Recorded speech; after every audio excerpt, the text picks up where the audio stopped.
नमस्कार. आपण पाहायला सुरुवात केली आहे गावरान विश्लेषक. इथं तुम्हाला स्पष्ट आणि सविस्तर माहिती अस्सल बोली भाषेत म्हणजे गावरान भाषेत ऐकायला आणि बघायला मिळणार आहे. जर तुम्ही अजूनही आपलं चॅनल सबस्क्राइब केलं नसेल तर लगेच सबस्क्राइब करून घ्या आणि बाजूला असणाऱ्या बेल नोटिफिकेशनला सुद्धा ऑन करायला विसरू नका. जर आपण पाहिलं तर महाराष्ट्रामध्ये मराठा आरक्षणाचा मुद्दा अतिशय जोर धरू लागला होता.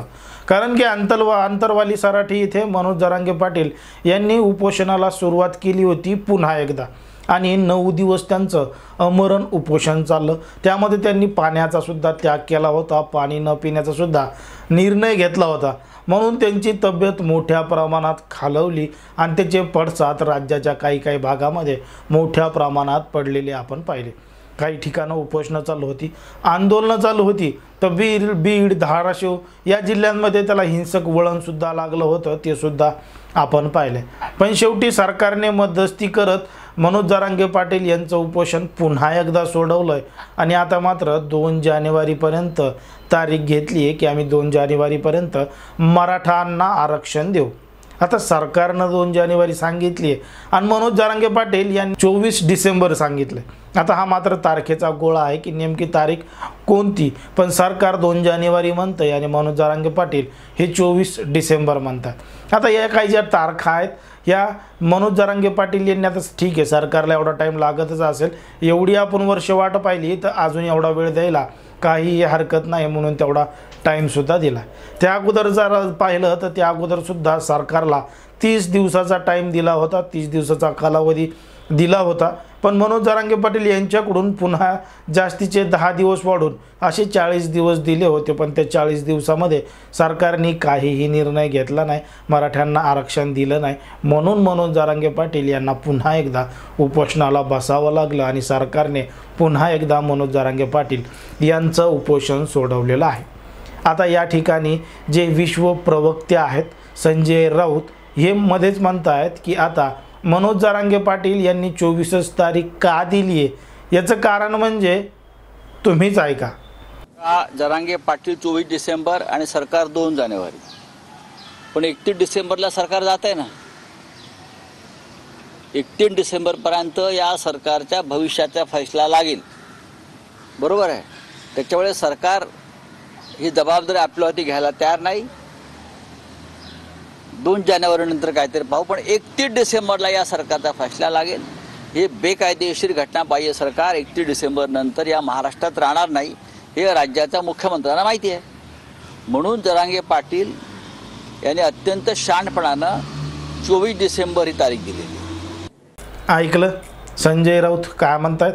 संजय राऊत म्हणतायत की मनोज जरांगे पाटील यांनी जी 24 तारीख दिली आहे आणि सरकार जे 2 जानेवारी म्हणतंय, कारण की सरकार हे 31 तारखेलाच कोसळणार आहे, 31लाच सरकार कोसळणार आहे. सरकार राहणार नाही.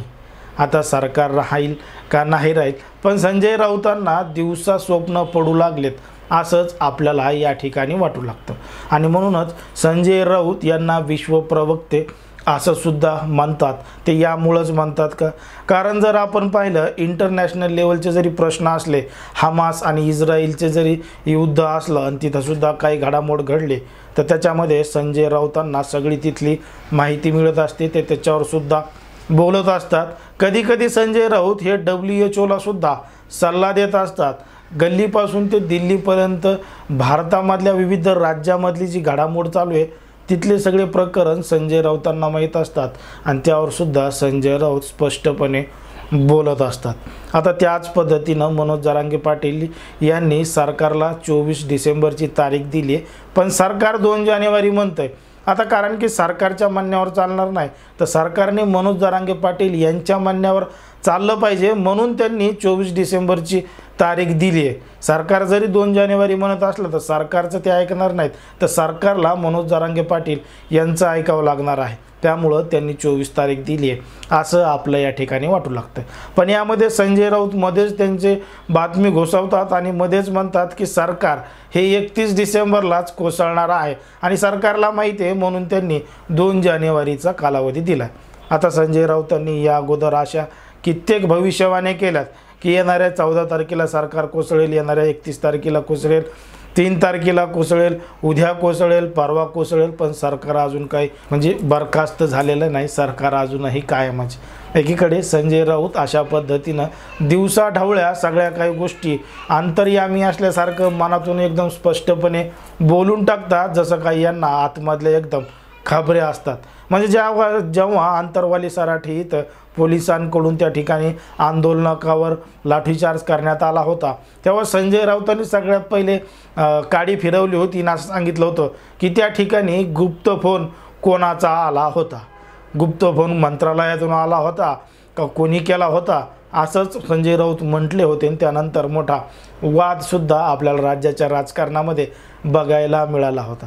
आता संजय राऊत हे राज्यसभेचे खासदार आहेत आणि त्यांनासुद्धा माहीत आहे की लाठीचार्ज करण्याचे आदेश हे SP आणि कलेक्टर ह्या त्या ठिकाणच्या वरिष्ठ अधिकाऱ्यांना असतात.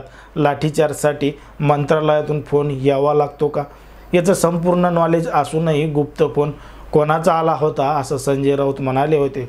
आणि त्यावेळीसुद्धा एक वाद निर्माण झाला होता.